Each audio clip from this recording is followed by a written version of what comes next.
everybody, it's Irene with BrainStormAcres, and I'm in the greenhouse, hoping the fan's not too noisy. I have it on because it's a little too warm in here right now. I got out here a little later than usual. It's being lazy this morning. Anyway, so quick recap. Cabbage, doing super good. I told Henry this one's ready, so whenever he wants a cabbage for coleslaw, we'll pick that guy. This is tiara cabbage, which does not produce a huge head. They're perfect for two people. It makes a nice batch of coleslaw that's gone in a day or two rather than, you know, getting stuck with it for a week. Snow peas, looking pretty good. Shelling peas, blooming. I need to put in a few more strings to help keep them from drooping out. They are the Avila, A-V-I-L-A, style pea, which produces lots of tendrils, so they're mostly self-supporting, but in a tight little space like this, I still want to keep it a little closer. Bush beans, I'm going to need to get in there and weed soon again, but they're doing okay. I'm having some problems with bugs in here as usual. This guy bolted, so I've just not been watering him. That was lettuce. Let's see. The purple cauliflower has been moved out of here. He did not transplant particularly well, so we'll see if he makes it or not. Tarek, which is kohlrabi. I'm leaving them in there for right now. This guy's also bolted. That's an old pak choi. Haven't pulled him out yet. Cut all the rest of his friends, and they're mostly been eaten already, actually. Beets, red and golden.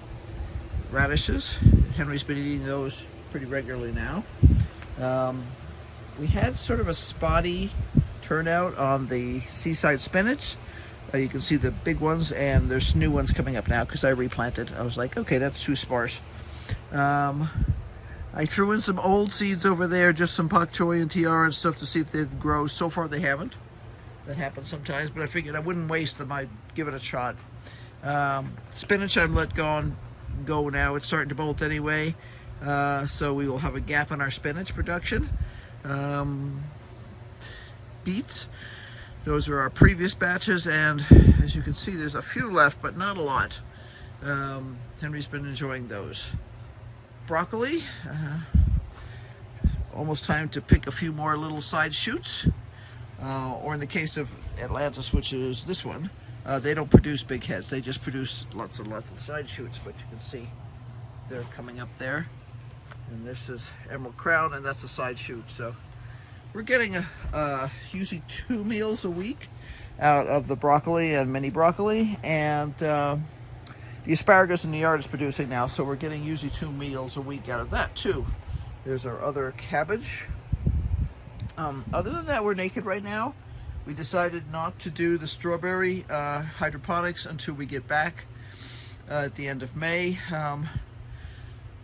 There's just too much going on, and I want to have the system very stable before we leave, and there's just not time to do that. There's not enough of us to go around right now. So what else is going on? Oh, my seeds. I planted a bunch of seeds the other day. I decided that we just needed to get the stuff growing if we could. So they've only been in the dirt for a couple days. There is a heat pad under them to keep them warm at night and to give them a little boost during the day too. I take the lid off during the day now that the seeds are starting to come up.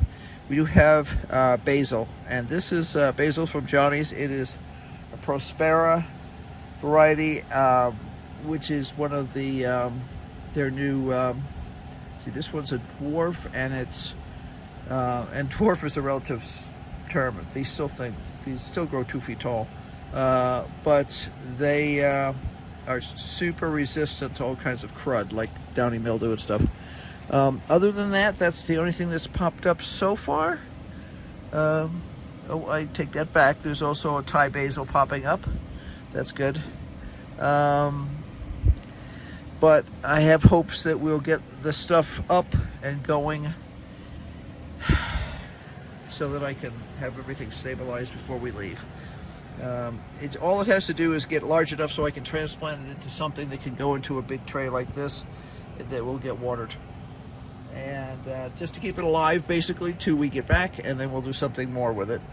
I was hoping that some of the stuff would pop up right away, and then we would be able to literally get it put where it belongs. We went from being super cold down in the 10s and 20s to super hot being up around 100. Now we're back down to our highs being in the 70s, mid to low 70s most days. Some days they're mid to low 60s. And down around freezing at night, but not usually below freezing. So it's been all over the place. And we just decided we were going to plant, and anything that doesn't work out before we leave, we'll deal with when we get back. It's the best way to put it. You can only do so much.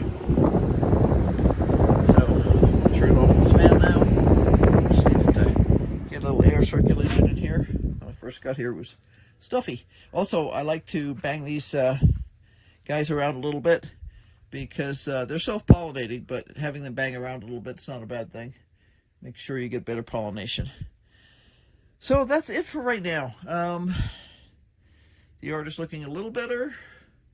I've been pulling like at least 5 gallons of like 5-gallon bucket of weeds every day, and most days 4 or 5-gallon buckets of weeds.